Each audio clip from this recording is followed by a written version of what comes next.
Inside New Orleans Sports with Eric Asher is underwritten by... At Villere's Florist, we deliver the magic of flowers 7 days a week to the North Shore and South Shore in the New Orleans area. Whether it's for birthday parties, baby celebrations, Villere's provides colorful floral displays for all. With a store full of fresh-cut flowers, exotic tropical flowers, orchids, roses, and even fruit baskets, our goal is to make your vision a reality. Villere's Florist, proudly serving Louisiana since 1969. Dave Miette Insurance Agency. Auto, home, flood, business, 504-556-0809. Dave Miette, INSagency.com. For over 48 years, Southern Tires and Auto Repair has provided services across the New Orleans metro area. Southern Tires offers a range of tires for all vehicles and ATVs. We also have a full suite of auto repair options, including brake repair, rim repair, custom exhaust, steering and suspension, tire siping, and so much more. Southern Tires and Auto Repair, 2550 Hickory Avenue in Metairie. C&C Drugs is a family-owned pharmacy that's been serving Southeast Louisiana for over 50 years. Whether you need help taking care of an elderly family member, a growing child, or even a pet, C&C provides patient-centered care for your entire family. C&C Drugs, large enough to serve you, small enough to know you. Locations in Mandeville and Araby.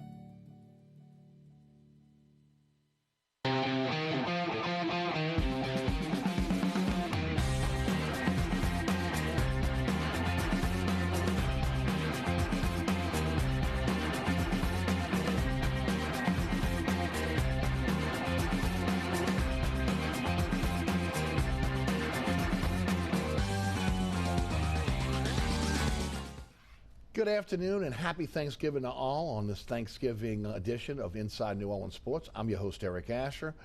Today we'll talk about the Saints, the Pelicans, LSU, Tulane, Southeastern, and the Bayou Classic, all on tap. Got a full show for you today. And joining us on the program, truly one of the best we have, longevity, a guy that, again, has been doing it great on both radio and TV, Ed Daniels, sports director at WGNO Channel 26 Sports. Ed, welcome to the show. Happy Thanksgiving to you and your family, my friend. Thank you, my friend. Always good to be with you here on a chilly day. Yes, on a chilly day. Before we get started, I was thinking about this last night. Right. I know you've got the longest tenured radio show in the city with you and Kenny, with again the Three Tailgaters. There's the longest running sports radio show in the city, but you are the longest tenured sports journalist in the city, aren't you? I mean, especially on TV, right? On TV for sure. Yeah. Yep. Newspaper, I'd have to think about it a little bit. Right. But probably. I think that's just a byproduct of age. That's a byproduct of doing your job well. Are you kidding me? I think it's age too. Yeah. But whatever. Hey, I feel great. Right. I turned 65 in July, and you look fantastic. I feel great. A couple of years ago, I was having some issues with the heart. Yes. AFib. Right. And anybody who has AFib, or and I know some people who are battling it. It's not a pleasure. Right. But what happened out of that, the offshoot of that was I had to have open heart surgery to fix a leaking valve. Wow. And Dr. Gene Perino at Oxnard did an incredible job. And Dr. Levy, my cardiologist, they did an incredible job for me. And I really think that they've added years to my life in my career because I got it fixed. Right. I feel fantastic. I exercise all the time. Right. And I have more energy than I've ever had. Right. If you would have told me 10 years ago that I'd be going to bed at midnight and getting up at 6:30, okay, I'd be telling you, you know what, I don't really think that's the case because usually I would go to bed about 12:30, get up about 8, a little after. Your calendar's different when you work at night. Right. Your sure it is. Your clock's different. Absolutely. But I feel fantastic, and I'm trying to make the most out of every day. Now, Ed, you've seen a lot in your time as sports director. Again, you started off with Channel 6, right? Right, but I was Buddy DiLiberto's first sports intern at Channel 8. At Channel 8, when it was an ABC affiliate. Right. And when I walked in the door there in October of '77. It was News Scene 8. Right. Alec Gifford was the anchor. Nash Roberts was the meteorologist, and Buddy was the sports guy. Wow. And the one thing that they had that I liked, and you can't do it, I guess, today because people are going to bed earlier, I would think, you know. But the thing that I liked is they had an 11 o'clock news. Yes, they did. Remember that back Yeah, then. it was 6 and 11. So it was interesting, you know, getting off a lot of nights at 11:30, quarter to 12. But it kind of made me a night owl, which I've kind of changed a little bit over the years. Yeah, I'm a night owl as well. You've been doing this a while. Some of the things that really stick out to you in your time of covering sports here in New Orleans. Well, you know, I was thinking about it the other day when I was at the Saints-Rams game. The place wasn't full, but I guess it was pretty full. I thought the crowd was really good based on where the Rams were, of course, and based on where the Saints were at that time. The Rams are not the Super Bowl champions. That's their label, but they're not that. Far from that. Far from that this year, and the Saints, of course, are far from what they've been. But it was a noisy crowd. And, you know, and I was in the building, and I was like, you know what? I've had the pleasure of coming here for 47 years. And to me, I still love going to the building. Right. It's spectacular. Yeah. And you walk in there, and you're like, you know what? It's a privilege. Because my wife said, look, neither team is very good. Why don't you just stay home one Sunday? You've never done that. Right. And I was like, no, I'm going to the game. And I'm glad I did. The Saints played well. They won. They did. I don't know if they can replicate that in San Francisco. They might have to play a lot better than that to even have a chance against the 49ers. But just being in that building, you know, and on Tuesday, after the Tulane interview session, I was walking out of Yeoman Stadium and I was walking toward the Diebold parking garage. And there was some, on that adjacent field there by the O'Reilly Center, there were some students playing soccer. Right. And I said to myself, I wonder if they knew that there were 3 Super Bowls played right here on the crown of this field. Yes. And they probably have no idea. They have no clue. So the change over the years has been massive. But you know what? That's part of life. You know, life is full of changes. We evolve, no doubt. Right, you know, and so does everything around us. You have made it your point within your career to highlight high school football. Right. And again, y'all do that at Channel 26 as good or better than anybody else around. Again, well, in conjunction with Kenny Trahan and what he does with, again, 106.1, SCSports.com. Why? Well, you know, it's funny. I enjoyed when I was at Channel 6 from 82 to 90. We put a lot of emphasis on high school sports. And one of the things that was so funny, I guess it was like 87 or 88. At the time, you know, I guess I was 30, 31. Coach JT was 40, 41. He's like 10 years older than me. And, you know, he and I talked about doing a high school football show together. We had even had some discussions about it. Said, you know, wouldn't it be cool to be able to do a program like that? So, you know, the years go on and you get busy and everything, and then all of a sudden, Channel 6 comes in and says, you know what, we're cutting our staff from 4 to 3, and you're the last guy hired. You got to go. Well, guess what? I had an opportunity at WGNO to do the high school football show, and you know, it's kind of weird, but in September of 1992, we did our first show, and it would look archaic now, but I thought it went off pretty well. And here's what I said to myself when I walked out the door that night. I got in my car, I drove home, I guess it was midnight, 1 o'clock, usual Friday night thing. I'm driving home and I said, you know what? I'm going to do this show for at least 35 years. And I didn't tell anybody. I didn't tell a soul. That's just something that I'd kind of put in my mind that I was going to do. And this is year 31. Wow. Isn't that crazy? That is. And you know what's really weird is you get to like year 20. And I remember when we got to year 20, I was like, really? 20 years? You know, because we were celebrating all the great players. And, but it's been so much fun. And what's really cool is, like when Ed Reed got inducted into the Pro Football Hall of Fame, we were in Canton. And all of the reporters were looking at me and says, like, you know, because Ed Reed just stopped, and I was talking to him for a few minutes, and he's a super guy, very kind. And they asked me, I said, you guys don't understand. I said, when that young guy was a 9th grader, okay, we were covering his games. So to see, and what's really cool is like now you go to a game at Tulane University or you go to a game in Baton Rouge or at Southeastern or at Nichols. Right. And all of those are high school, a lot of those guys are high school players that you reported on as high school players. Right. And they're having tremendous success as college players. And to me, I think that's pretty cool. And then when they go to the NFL, like Tommy Cooper is one of the Saints stat people. Yeah.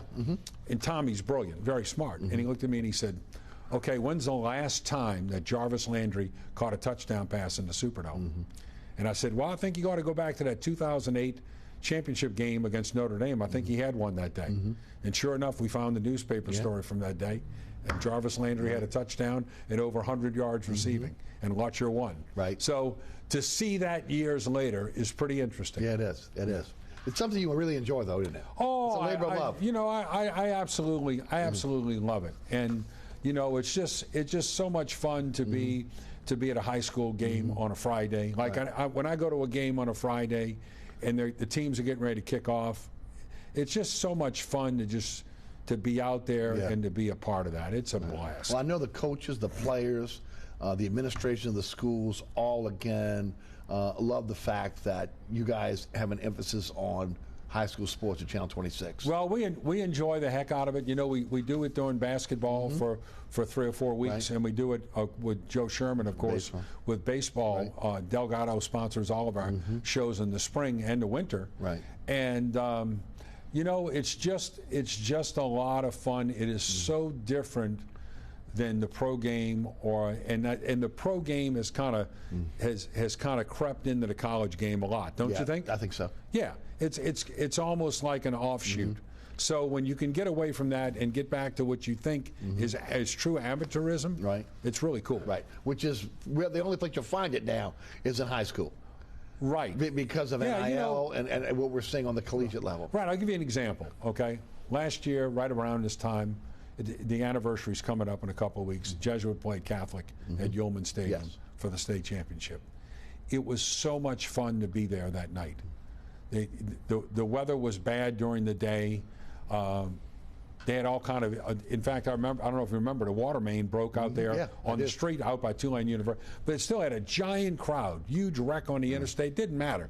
People were coming. Right. All right, and there was a giant crowd at the game, and there was so much spirit and fun from both schools involved in that, and it was such a good game, played at a high level. I mean, you look at some of the guys that were on the field that night. Emory Jones, who's now starting for LSU. Right. Shelton Sampson, their receiver. Jesuit had some really good players, including Jack Lariviere, who might be an Olympian throwing the shot put. I mean, not the shot put, the javelin at some point in his life. Yes. So it was just fun to be in an atmosphere where people were actually talking about the game and not whose contract was up. Yep. And would they be a cap casualty and all this other stuff? And I understand that's part of professional sports. Right. But it's so much fun to be away from that and to actually be talking about a game. Right. Well, again, we both go back to the beginning of the Bayou Classic, 1974, Tulane Stadium. Remember it like it was yesterday. Right. Hard to believe this is the 49th edition. 24-24, Grambling and Southern Tide. Now again, they started in 1932. A lot of people think that started with the Bayou Classic. No, they started in 1932 playing, but they've been in New Orleans since 1974. Grambling 3-7 this year, Southern 6-5. Southern's one game out of the West behind Prairie View. Jackson State's undefeated, and it looks like they're the class of the SWAC. Right. With that said, what are your thoughts about this game this weekend? Well, you know, the fact that Southern has something to play for, I think, is interesting. Now, if they're going to be a huge underdog if they win, they go back and they play Jackson State again, which is going to be extremely, extremely difficult.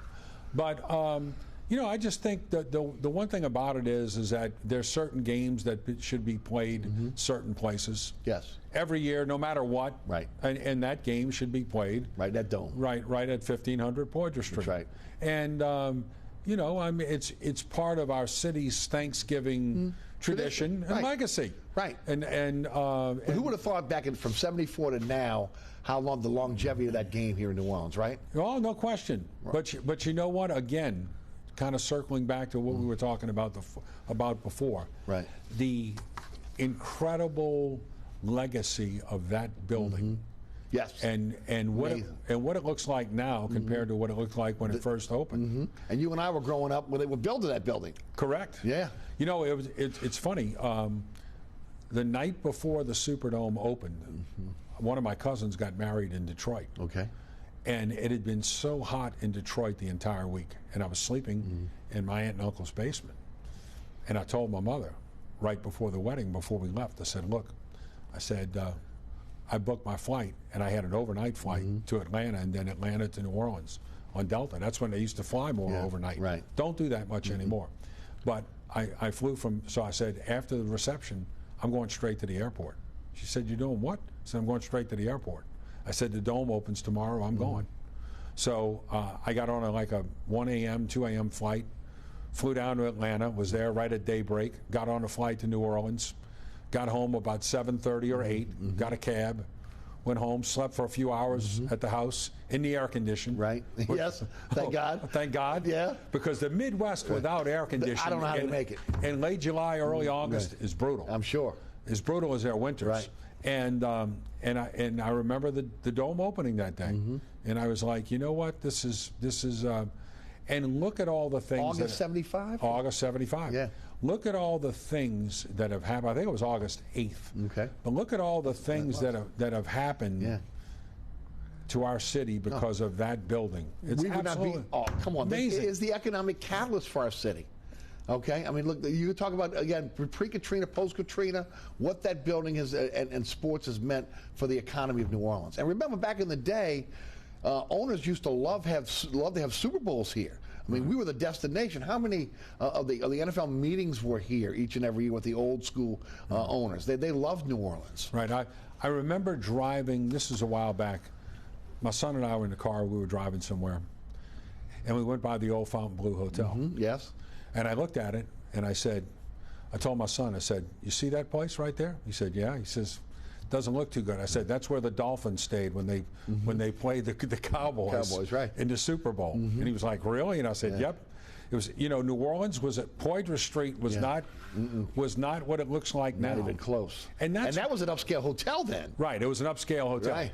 And you know, that's kind of one of the things that kind of bugs me right now, because as a city, I don't think we're doing as well as we need to be. I agree. And I'm not here to throw any stones at anybody, but I just think that collectively, as a metro area, you know, right, we have to. We got to be better. We've got to be better, because you go to these other places, and you know, a couple of weeks ago when LSU played Arkansas, so I had the Saints were in Pittsburgh, so I had the weekend. So my wife and I went over to Florida for Saturday night overnight to have dinner and stay at our place, and then come back Sunday evening. Right. And I'm like, you know what? It's a different world over here. Now, there's not nearly as much to do, and it's kind of quiet. It's beautiful, but it's so clean and it's so organized.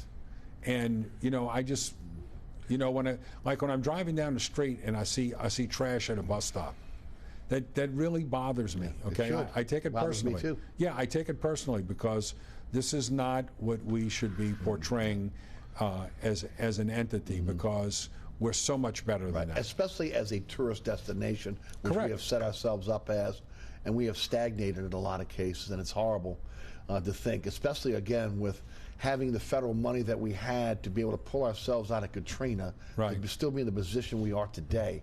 And if you look at it, the catalyst for a lot of, again, where we are is sports driven. From Super Bowls to NBA All-Star games. How good did the building look at the Final Four? Oh, come on! It was incredible. Yes. And I stopped Doug Thornton that night with the management company who runs the Superdome and the arena. And I stopped Doug that night and I said, Doug, I got to tell you, in my opinion, never in all the years that this place has been here has it looked as good as it looked this weekend. It was spectacular. Right. And it was a spectacular Final Four. It was. It was incredible. Yes. But it looked so good. And, you know, I wish we could filter that out to some other things. Me too. And it'll be even getting better now with, again, the ongoing renovations. We'll continue to modernize that. Right. Who would have believed when Dave Dixon and John McKithen got together with this brainstorm of building this building, the longevity of that building, and what it's meant to the economy of the city, but also what it's meant to the state of Louisiana as well. Oh, no question. And if you remember, in the late 60s, there was a firestorm. Oh, my God, this thing's going to cost $80 million to build? Yes. We don't have that kind of money. Right.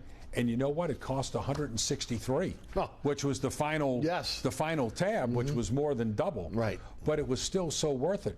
And the thing is that we had some forward thinkers at the time. Yes, we did. Who were willing to take the political heat to do that. Moon Landrieu back then. No question. Governor McKithen. You know, we just had some people who were saying, you know what, hey, we are going to change. Right. We are going to step out in this direction.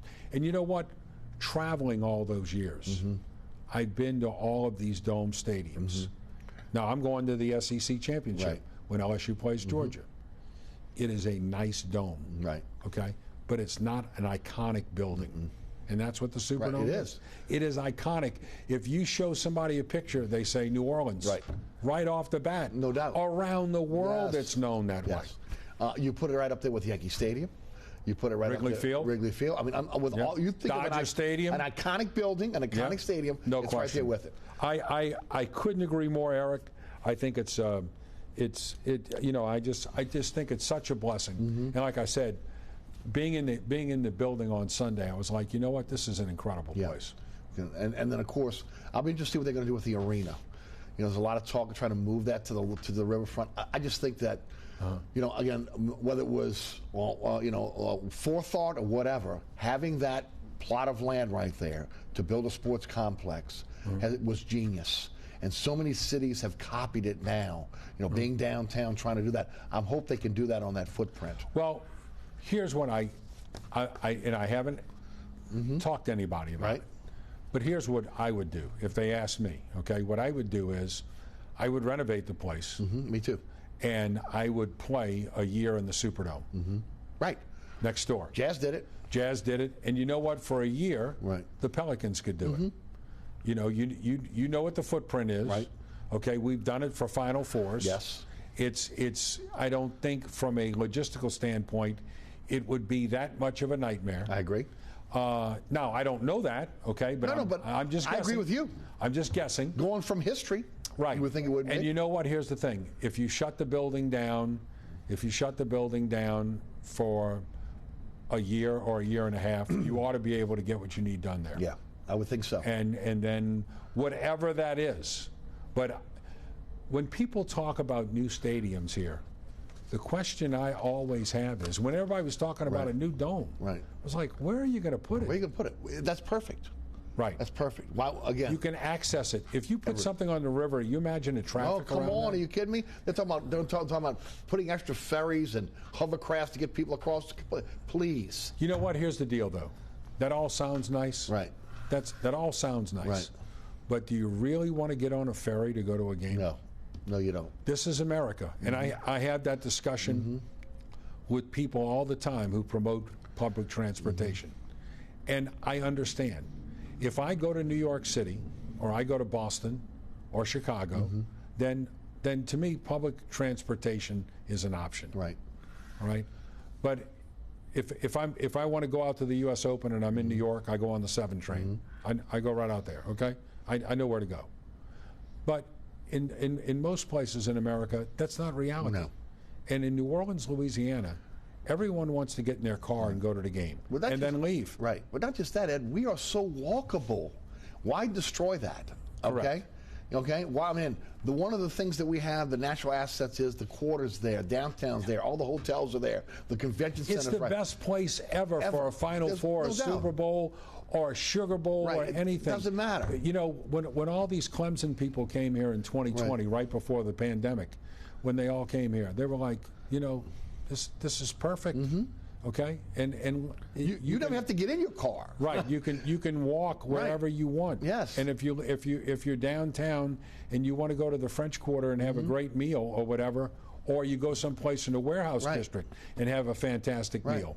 Well, guess what? You can do that, and you do not have to worry about parking somewhere. And if you want to use public transportation, you can jump on a streetcar, a historic streetcar, and head uptown, okay, to be able to go eat or again do some sightseeing as well. Now, it is again, whether it was intentional, it has worked out tremendously for the city, and I don't think people understand enough what that building has meant to this city and what sports has meant to this city, not just as entertainment, but as an economic driver. You know, the one thing I am a little curious about, all right, just as a citizen, not as a person who does this, okay, just as a citizen, the one thing I'm a little curious about is they talk about that high-speed rail between New Orleans and Baton Rouge. Right. You know, in the big picture, that might work. Oh, I think it will. You know, that might. Now, if it's going to get you there in 50 minutes, well, people aren't going to take it. No. Because they can get there in an hour in their own car. In their car. Right. But if it can get you there in 20 minutes or 25 minutes, where you're moving at a very brisk pace, well, maybe some people would be interested in that. And look, people do on party trains all the time from here to Atlanta for games, and why wouldn't you, again, you get on there, maybe do a little bit of a party on your way back? On your way to the LSU game. Right. I mean, you know, again, you don't have to worry about anything. If something was going to take you right there. Now, again, I think that's one of the things that hopefully will get done in this state, because I think what it does is it also ties in the metropolitan area to, again, greater Baton Rouge, and then, of course, you know, that area in between, that I-12 area. You know, that would be one that I would say, okay, you know what, that sounds, and I hate to use the word reasonable, but that sounds like something that would serve the public good. Some of this other stuff, you know, yeah, but that. And again, look, I'm not saying we could be twin cities, but again, it puts the cities closer. There's no doubt about it. There you go. We're going to take a break. We come back. We'll talk Saints, LSU, Tulane, Pelicans, all coming up. And we'll also talk about Southeastern. They're in the playoffs. You're watching Inside New Orleans Sports, the Thanksgiving edition. Ed Daniels, Sports Director at Channel 26. I'm your host, Eric Asher. We'll be right back. Burkhart's Air Conditioning, Heating, and Refrigeration has been family-owned and operated since 1989. Burkhart has energy-efficient solutions and offers brands such as Mitsubishi ductless AC units and Amana, the only manufacturer with a lifetime unit replacement warranty. Burkhart's offers maintenance bundle packages that include servicing your AC, generator, and tankless water heater. For more information on the services Burkhart's provides, visit acpromise.com. Burkhart's Air Conditioning, Heating, and Refrigeration, providing comfort for life.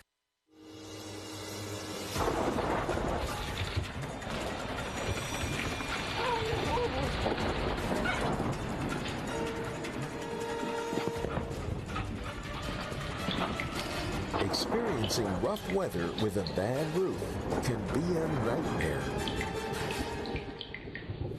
It doesn't have to be. Suburban Roofing, because when it comes to roofing, there is a difference. Located at 3701 Iberville Street in Mid-City is Katie's Restaurant and Bar. Open 7 days a week, Katie's offers daily specials for lunch, dinner, and Sunday brunch. Serving New Orleans cuisine such as fried shrimp platters, grilled redfish, and a fully stocked bar. And don't forget about our expanded event seating and local entertainment. Featured on the Best of Food Network's diners, drive-ins, and dives, Katie's Restaurant and Bar. Happy Thanksgiving and welcome back to the Thanksgiving edition of Inside New Orleans Sports. I'm your host, Eric Asher. Ed Daniels, Sports Director at Channel 26. WGNO Sports is with us today. Ed, before we jump into the Saints, Southeastern has made it to the FCS playoff. They'll take Idaho on Saturday. That's Strawberry Stadium. They've had a really good season. Your thoughts? Well, a couple of things. I know that they're getting ready, I think, pretty soon to build a new practice facility and new locker rooms and all of that stuff. I don't know if they're going to have an indoor facility, but they'll have new football locker rooms and different things like that.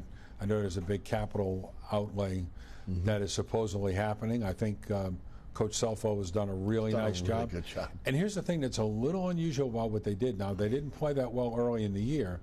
They started playing a lot better. But the one thing that's interesting is that they lost their franchise quarterback.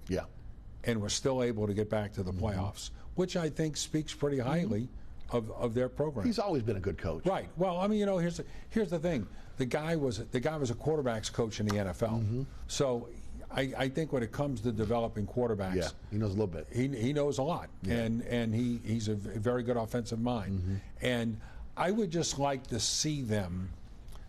And I know Nichols has a new facility, but I would like to see the state, if they could, and some private money, you know, invest as much as they can in the Southeastern and Nichols. Yes. Because I think one of the interesting stories that we've covered over the last 8 or 9 years is the renaissance, really, of both of their programs as football teams. True. And we go there a lot. You know, Richie Mills on our staff is a Southeastern guy. We cover the Southland. Ham in America. Ham in America. Yeah. But we also go to Thibodeau a lot, I know you too. do. Yeah. And that kind of branch of Louisiana football has done very well. What's interesting, though, is that, you know, they kind of had to bribe McNeese to keep him in the league. Yeah. And I just hope that the Southland can just, you know, keep it together and find enough teams to make it happen. Now, Lamar came back. Right. They left and came back, which is a good thing. Yeah, I was disappointed that the football did not pass at UNO, giving them an opportunity to. Yeah, but did you really think it was? No, I did not.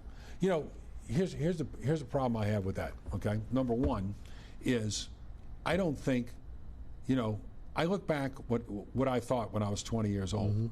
Okay, and it's laughable. Yeah. I look back what I thought when I was 55 years old, and it's laughable. But that's experience. That's why 20-year-olds shouldn't be making that decision, and should not be allowed to make that decision based on the rules of the Louisiana system. Right. I'm not throwing shade on UNO. Right. Okay. You're throwing on the system. The system says, look, this is what you have to do. Right. If you want to have a you know, you got to have a student referendum. They're thinking about now. They're not thinking about the future. Well, you know, it's just like LSU. I had this discussion / argument with somebody at UNO about, I don't know, 2009 or whatever, when they were talking about going D3. Yeah. Which I thought would have been a disaster. And I told them that. They didn't like it very much. But I was just being honest. And I asked somebody up at LSU, I said, how would you guys handle the situation? And the person at LSU told me, said, look, the student union back there at that time needed to be renovated. Needed to be renovated. Right. So we assessed the students. They didn't like it. They squawked, yelled, screamed, carried on, jumped up and down. But guess what? At the end of the day, they paid it. Right. And in my opinion, that's what UNO should have done, because I think it would have been something that would have been a very positive for the school. And the city. And right, and we go, and look, I know all the stations are guilty of it. Right. But we go on the campus and we interview students. Well, we've never played football here. That's exactly the point. All right? It's change. It's a step forward. Yes. A chance to attract new students, to have something that gets you visible. There's nothing more in this city that can get you more visible than football. Ask Tulane this year. That's right. They're going to win. They're going to try to win their 10th game on Friday. That's right. Okay. You know how many 10-win seasons they've had in school history? Not many. 1931. Yep. 1934. Okay. And 1998. That's it. 3. That's it. 3. So this would be the 4th one if they could beat Cincinnati on Friday. But now everyone's talking about Tulane football. Right. Which is a great thing. Of course. No. But you know what? It's like I tell them all the time. You guys don't understand. You could be a consistent top 25 program, but you've got to make a commitment to it. You got to emphasize it. And the previous president, you know, that his philosophy was athletics was not that important. Right. And, you know, whether you agree or disagree, that was his philosophy. And I hope that somebody else in charge now is going to make a different decision. Well, this will go a long way this year. Right, but here's the thing, Eric. You've got to capitalize on it, all right? When it's happening, that's the time to go out and raise money for an indoor practice facility, to go out and raise money for NIL, to go out and raise money to pay your coaches more, to do everything you can to make the program as good. And look, the budget has increased tremendously under President Fitz and under Troy Dannon, the director of athletics. It has. Willie Fritz makes a lot more money than Bob Toledo or Chris Selfo or any other Tulane football coach in recent memory. Right. But you know what? But by paying Willie Fritz, he stayed there. This is his 7th year, and he's built a program. Yes. So now it's time to say, okay, we've gone from here to here. Now, how are we going from here to here? Okay? And get out your little yellow loose leaf pad and say, how are we doing that? And then go do it. Right. Now, I know that's I know that sounds simplistic, okay? Right. But to me, that's what it really involves. You should be able to do that at Tulane with the deep pockets of the alumni. Raising money should not be an issue. Well, it wasn't. You know, it wasn't for Rick Dixon. Right. The one thing, he was incredible. He was an incredible fundraiser. Right. I mean, look, and Rick and I got cross-haired on a few things, but my problem was never with him because he was doing what the president wanted to do, and the president did not want it. He'd rail against the unfairness of the BCS, but in the meantime, he would make sure that his budget was minuscule compared to the rest of Conference USA at the time. Yes. Okay? So my point is, it can be done. I'll give you an example. I'm at Alex Box. It's the regional, super regional, I don't know. I'm in the baseball press box, and I'm sitting next to an LSU assistant football coach, no longer on the staff, who I knew very well. Right. So we're talking about commitment and all of that stuff. And he said, remember when they had that little tornado in Baton Rouge and part of the roof was ripped off? He looked at me and he said, Ed, it was fixed the next day. He said, there was no temporary roof that went on the practice facility in LSU. It was fixed the next day. Right. That's it. Right. Okay, it was done. And, you know, I like going to a place where they tell you, hey, this is important. I think that's pretty cool. Yeah. You know, and when I go up there, guess what? When the LSU football coach doesn't win, if Brian Kelly, as good as this season was, if he wins 5 games each of the next 2 years, guess what?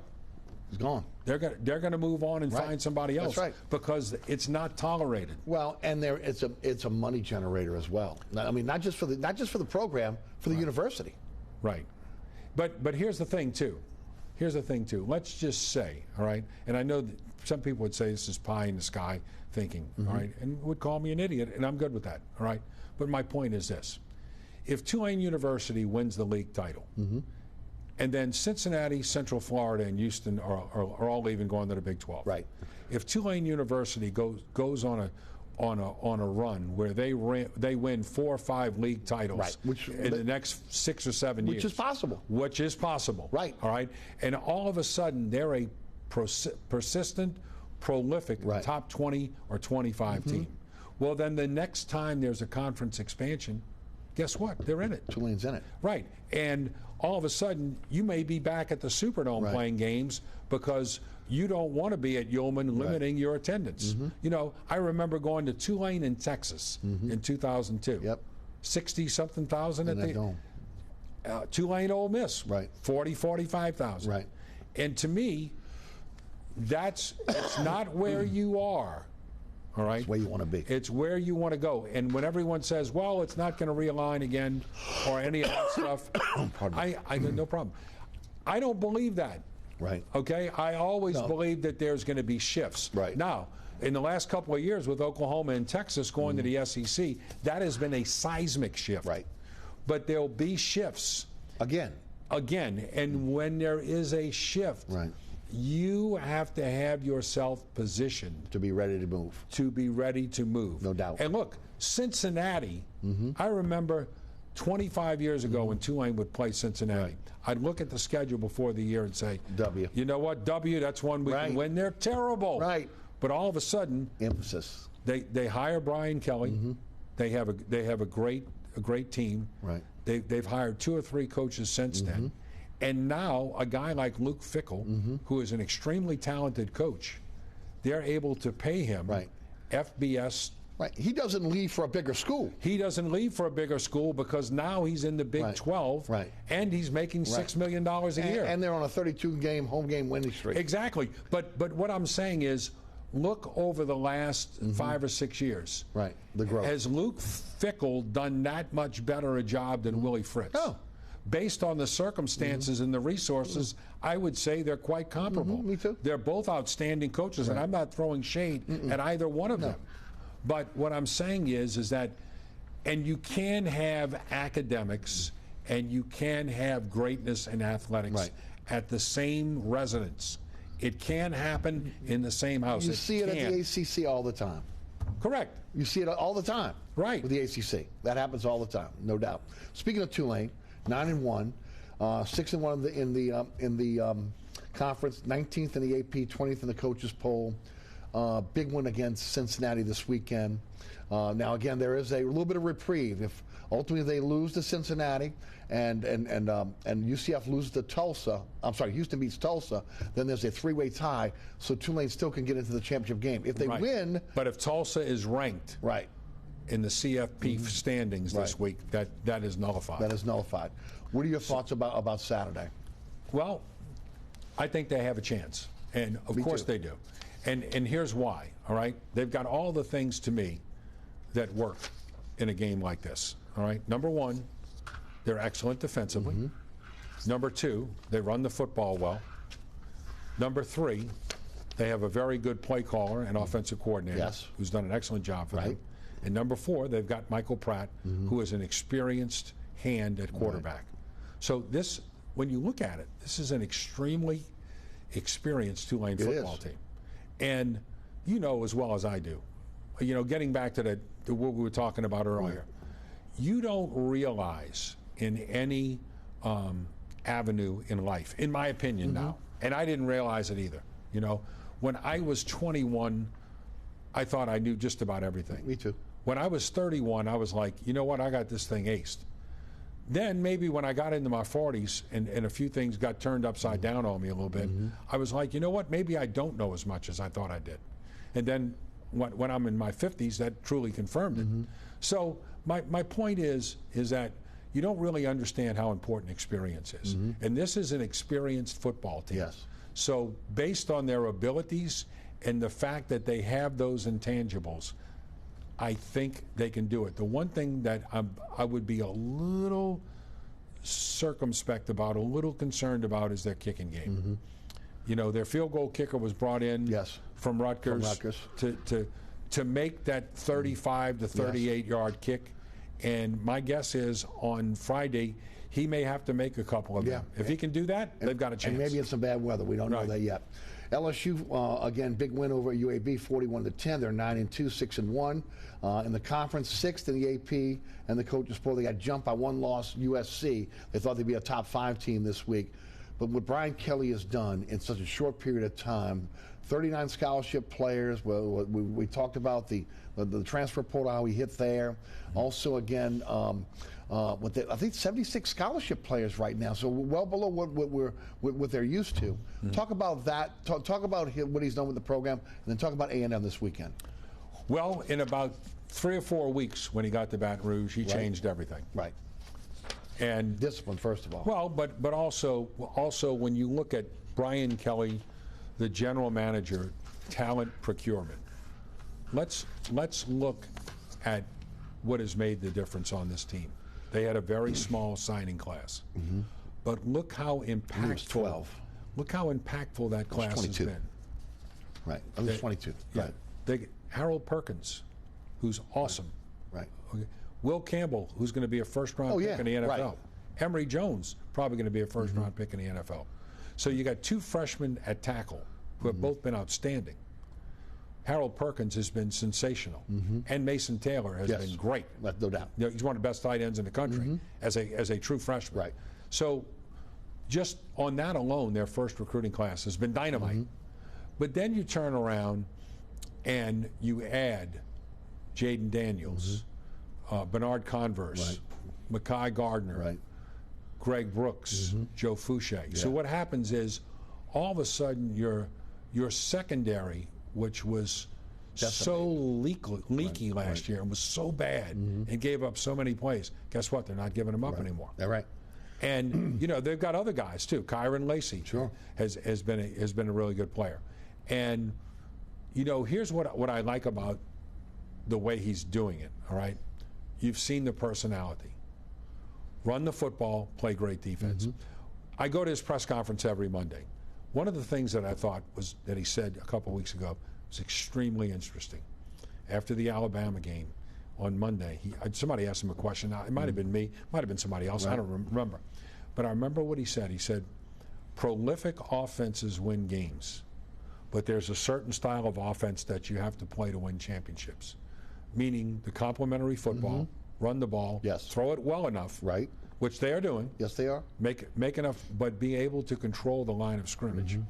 And when you look at what they've done since this streak has started, in the second half, they've been awesome. And I think that goes to conditioning as well, too. So there's a lot of aspects to it.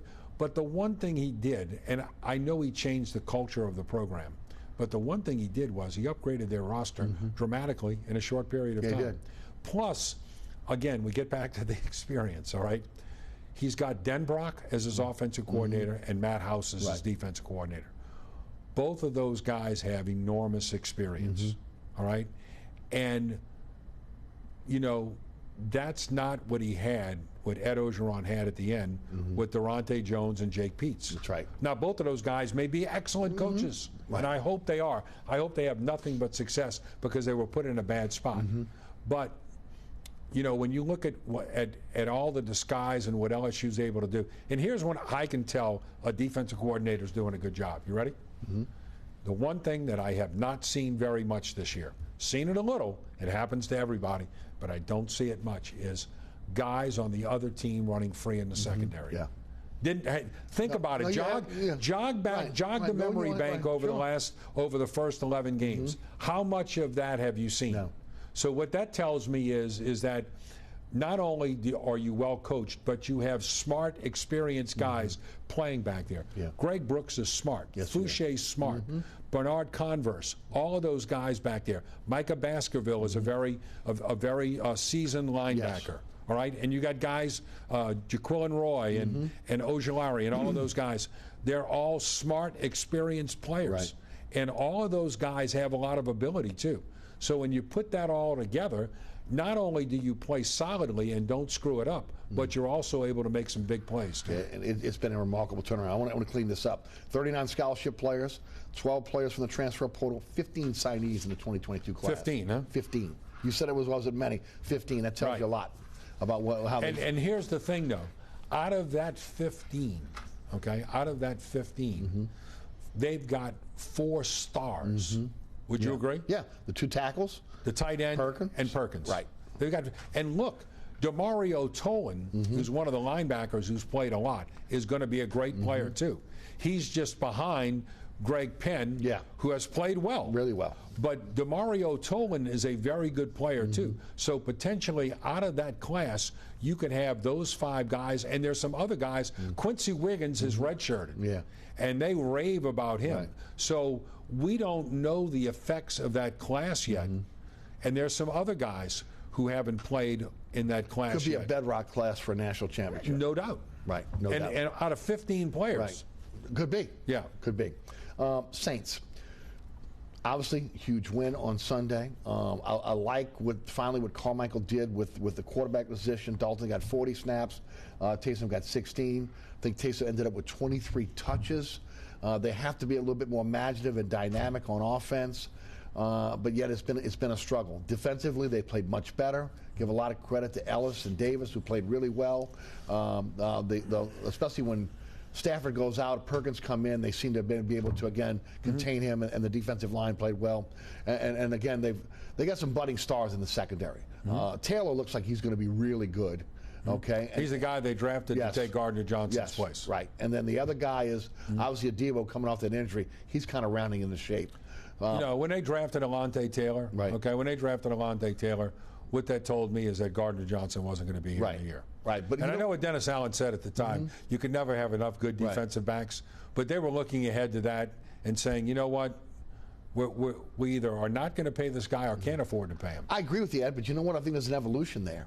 I think now, looking at him playing on the outside, they know they're not going to be able to keep their stars. Eventually, if it's not this offseason, it's next offseason, there could be a fire sale. And a guy like Lattimore may be on the block for draft picks, and a guy like Taylor may move into his spot. Well, I hope that's not the case because Lattimore is a very good player. He's one of a kind. And can you hold on to him? Well, you've seen what the situation is without him this year. Right. Okay, it hasn't been pretty. Absolutely. Would we agree? I would agree. Right. I mean, to me, with the developments of the last month or so have shown you the value of Marshawn Lattimore to this outfit. I would agree. As far as the future is concerned, I'm concerned about the future. You got a ton of dead money. Right. You don't have a quarterback. Right. You don't have a first-round pick. Big draft pick poor. You cap strapped, and you don't have an NFL. I know the whole world is after Dennis Allen. Right. But let me ask you something.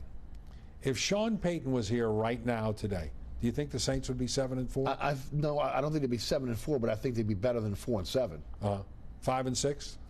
I think could a coach make could a coach make that much of a difference? He is the type I'm asking. of coach. Yeah, him. I think because again, this team has been motivated and inspired, and in some case feared of again Peyton, the wrath of Peyton. So where again it's a different situation right now in that locker room. So yes, I think he would have made that difference. How much of a difference? Right. In the long run, I don't know. No, I get it. People are always after Dennis Allen because he's not fiery. Right. Well, no, that's the truth. But you know what? You hired him. Okay, you knew that when. Well, do you think they stick with him even with a losing season? Well, if they win 5 games, I think he's on the bubble. Right. They win 6 games, he might still be on the bubble. They win 7. They win 3 of the last 6. I don't think you can make a change there. But again, when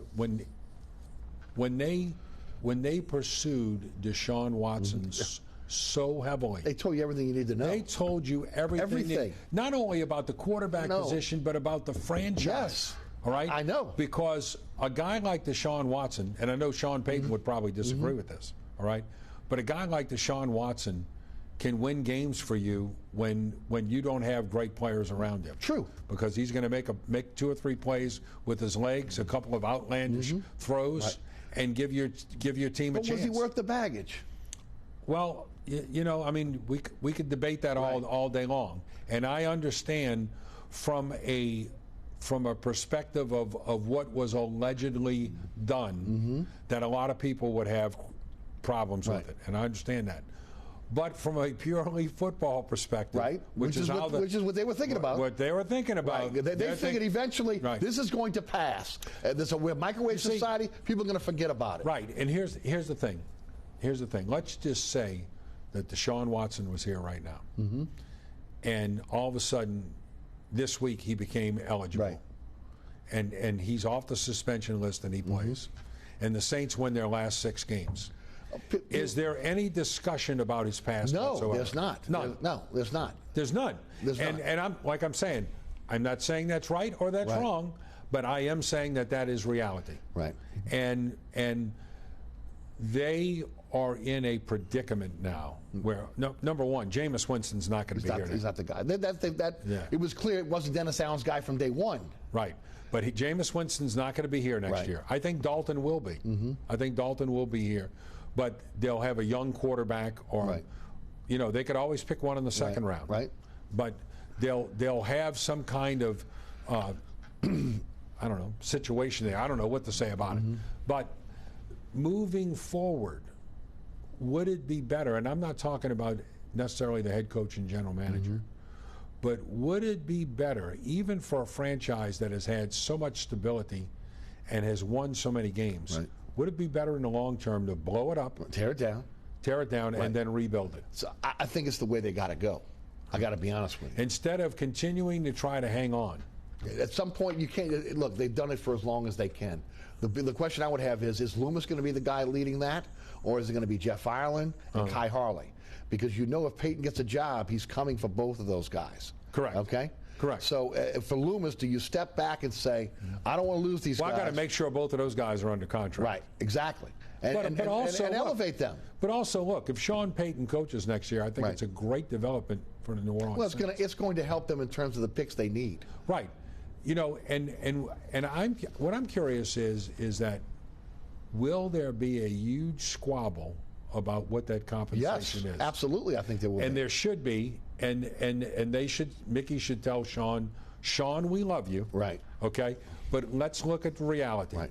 When John Gruden went from Oakland to Tampa, it was 2 number 1s, 2 number 2s, and $8 million. And at the time, John Gruden was not a Super Bowl winning coach. No. He won the first year he went to Tampa, 2002. Right. They won the Super Bowl. But when John Gruden left Oakland after the 2001 season, he did not have the resume that Sean Payton has. Sean Payton is a coach free agent. Right. Might be one of the biggest coach free agents since Vince Lombardi. I would agree. All right. So if that's what is occurred, all right, then if you can get 2 number 1s out of the deal, which you should, the bidding should start at 2 number 1s. Right. If you can get 2 number 1s out of the deal, maybe you can package that and get a quarterback. Possibly, yes. Possibly get a quarterback because you don't move Might forward. be able to get your pick back from Philly. Right. Well, you don't want to deal with them anymore because they fleeced you. Right. But I think when you look at the compensation, Ed, I'm with you. We got a minute and a half. I got to ask about the Pels. Based on the team we see today, is it a top 4 team in the West? Don't know yet. I mean, it's not even Thanksgiving. Well, it is Thanksgiving now. Right. It's not even Christmas. Right. I mean, I don't know. I think they are. But are we going to have the Zion nagging injuries all the time? He's already missed a third of the season. Right. Are we going to have? Are we going to have that? Right. Are we going to have that replay again? Right. Right. And look, I want Zion to succeed phenomenally. So do I. Anybody here? Everybody. No one's against him. No way. Okay, but the reality. Got to be on the floor. The reality says, hey, you've got to be out there, and until then, the best ability is availability, right? Right. You know. They've got a nice team. Do I think they're ready to contend for a championship? The answer is no. No. But if they can win 1 or 2 rounds in the playoffs, then I think they've had a great season. Yeah. Which is what in the NBA, it's the step. You take the next step. Right. And you know what? I hope it happens. I hope Zion comes on and has an unbelievable year. Right. But he's got to do it. Well, they got to share the basketball and play defense. They do that, they can win. That's the key. It's the key to that team. Ed, happy Thanksgiving to you and your family. Thank you, my friend. Thank you for sharing your time with us today. My pleasure. You know, I'll say this now publicly. I've always been a big fan. Well, thank you. And you've always been very, very good to me. And I thank you for that. Same here to you. Sir, you've always been good to me, and I appreciate it. Thank you so much. Ed Daniels, Sports Director at WGNO Channel 26 Sports. Again, happy Thanksgiving to each and every one of you whenever you're watching this program over the Thanksgiving holiday. Again, we are thankful for you, the audience, but thankful also for our great underwriters who make this show possible. Also, again, the folks here at WLAE-TV who do a fantastic job. Let me announce those guys now. Ron Yeager, Jim Dotson, Logan Graffia, Alex Chacon, and, of course, the guy's been here since the beginning with me, my director, William Hill. Remember, you catch me on the radio 4 to 6 weekdays on 106.1 FM, Nash Icon. You can listen live at ericasher.com. The Anchor app is our podcasting platform. We're on all podcasting platforms, our digital platforms, iHeartRadio app, and also TuneIn Radio app. Hope each and every one of you have a fantastic Thanksgiving. It's been a blast doing this program. Looking forward to, again, next week for another great show. We thank Ed Daniels. I'm Eric Asher. Thank you for listening. Happy Thanksgiving, and we'll see you next week for another edition of Inside New Orleans Sports.